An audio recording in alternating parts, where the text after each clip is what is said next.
मम्मा क्या कर रहे हो?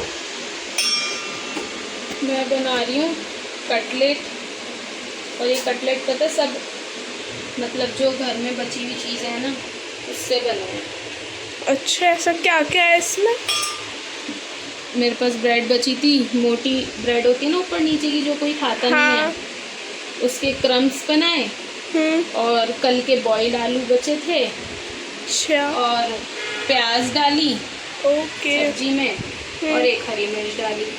अच्छा। और मेरे पास थोड़ा सा कॉर्नफ्लावर रखा था हाँ। तो थोड़ा सा कॉर्नफ्लावर डाला, बस उससे मैंने ये ऐसे कटलेट्स बना लिए। वाह, ये तो बहुत सुंदर अच्छे लग रहे हैं और देखने में। बहुत सिंपल सब चीज़ों को बस मिक्स करा और कुछ नहीं करा। ब्रेड को मिक्सी में पीसा तो उसके हाँ। ब्रेड क्रम्स बन गए। हाँ। और फिर उसके बाद आलू मैश करे, प्याज को बारीक बारीक काटा और हल्का सा नमक, हल्की सी लाल मिर्च, क्योंकि तुम ज़्यादा स्पाइसी नहीं खाते, जो स्पाइसी खाने वाले हैं उस मतलब अपने हिसाब से मसाले डाल सकते हैं। और बस रेडी, मतलब मिक्स कर लिया सबको अच्छे से, पिट्ठी बना ली है। अब इनको हम फ्राई करेंगे। छोटे साइज़ के इसलिए बनाए हैं ये कि फटते नहीं हैं उससे। ज़्यादा बड़े साइज़ के बना लेंगे ना फिर फट जाएंगे। ओके। हेलो एवरीवन, तो फिर मॉर्निंग का नाश्ता वाश्ता सब कुछ काम निपटा के मैं चल दी थोड़ी सी ग्रूमिंग के लिए। और ग्रूमिंग में मैंने क्या करा है, मैंने अपना आज हेयर कट कराया है, क्योंकि मेरे बाल इतने ज़्यादा बुरी तरह झड़ रहे हैं ना कि मैं क्या ही बताऊं। अब मेरे मतलब आप ये समझो मेरे 60% ही बाल रह गए हैं। ये देखो, ये सब बिल्कुल गायब हो चुका है, मामला सब ख़त्म है। और ऊपर से ग्रे हेयर्स भी बहुत ज़्यादा हो गए हैं। तो इसलिए मैंने सोचा क्यों मैं हेयर कट करा लेती हूँ, उससे क्या होता है कि मेंटेन करने में इजी रहता है बालों को।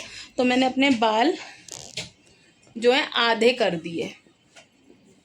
कैसा लगा मेरा हेयर कट? सही लग रहा है ना?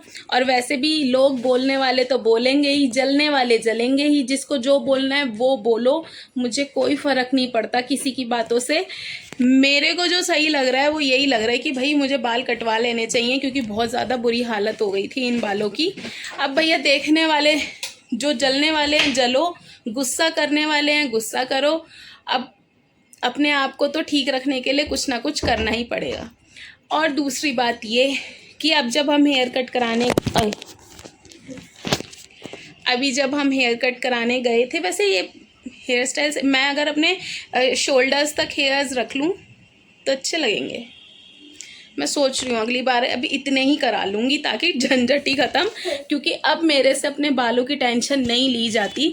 मेरे बाल इतने ज़्यादा छोटे और मतलब हल्के हो चुके हैं ना कि जब मैं इनको ऐसे बांध लेती हूँ ना तो ऐसा लगता है कि मैं गंजी हो गई हूँ। तो इसलिए मैं 30 की उम्र में 50 की लगने लगती हूँ जब मैं अपने बालों को बांध लेती हूँ। तो इसलिए मैं सोच रही हूँ कि अब इनको अगली बार ना मैं इतने शोल्डर तक ही करा लूँगी, झंझट ही ख़त्म हो जाएगा। चलो अब ये नेक्स्ट चलते हैं कि अब जब हम गए थे ना हेयर कट कराने, मैं इसलिए कह रही हूँ मैं गीतिका को साथ लेके गई थी। तो गीतिका को मैं साथ लेके गई थी क्योंकि मुझे ना पता नहीं क्यों अब अकेला रहना बिल्कुल भी पसंद नहीं आता। मतलब अकेला रह के ना मुझे घुटन सी होती है, डर सा लगता है अकेले रहने में। तो इसलिए मैं गीतिका को साथ ले गई थी अपने। तो गीतिका को जब मैं साथ लेके गई ना तो हम लेकर आए ओरियो बिस्किट और चॉकलेट सिरप, क्योंकि गीतिका से मैंने कहा कि भाई कुछ मीठा खाने का मन कर रहा है। तो अपना वही वाला केक बना जो पापा फादर्स डे पर बनाया था। और अब हमारी तन्वी मैडम को वो केक नहीं खाना, तो अब लड़ाई किस बात पे कि भाई ओरियो बिस्किट पर लड़ाई दोनों की। तो फिर ओरियो बिस्किट करे हमने डिवाइड और उसमें भी मैडम जी का मुंह फूल गया। तन्वी क्या हुआ? कुछ तो हुआ। गुस्सा हुई थी नहीं हुई थी? हुई थी ना बेटा, मम्मा शक्ल देख के पता लगा लेती है। ओ शेम शेम हो रही है। ओ अभी भी गुस्सा है? तो ये रहे तन्वी के ओरियो बिस्किट। हाँ, मैं इस पे नियत गिराऊंगी।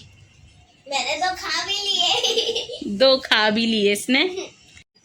तो अब गीतिका बना के ला रही है केक और फिर मैं उसके कराऊंगी दर्शन। और आज हमें शाम को गीतिका के वैक्सीनेशन भी लगवाने जाना है, सर्वाइकल कैंसर का वैक्सीनेशन।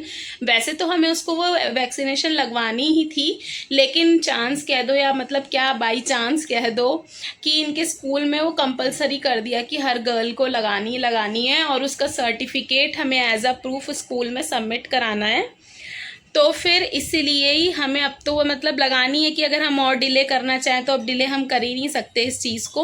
तो फिर हम जाएंगे आज इवनिंग में गीतिका को वैक्सीनेशन लगवाने भी। चलो अभी केक आता है बनके, मैं केक दिखाती हूँ फिर। तो हमारा नया कुक, मतलब क्या बोलते हैं उसको, कुछ बोलते हैं उसको, शेफ नहीं, वो क्या बोलते हैं उसको, न्यूली बॉर्न शेफ जो आजकल हमें केक बना के खिला रहा है। देखो कितना यमी केक है भाई। मुझे एक सुख तो हो गया, मेरी गीतिका को केक बना गया। जब मेरा वो क्या कहते हैं मीठा खाने की क्रेविंग होती है तो गीतिका मुझे ये केक बना के खिला देती है। तो ये तो भैया गीतिका ने अच्छा करना शुरू कर दिया। गीतिका मेरी वीडियो बना, मैं बताती हूँ कि कैसा बना है। करूँ मैं अब टेस्ट? हाँ। पहले मैंने टेस्ट करा तो गीतिका ने अब कैमरा ही ऑन नहीं करा।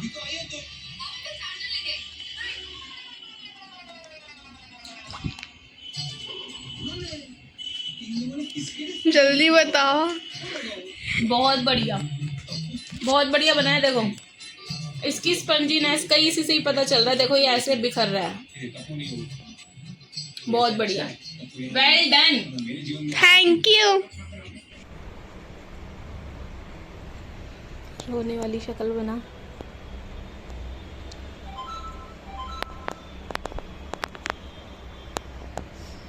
और फिर हमने गीतिका के वैक्सीनेशन लगवाई। मिलते हैं आपको अपने नेक्स्ट व्लॉग में। Till then bye.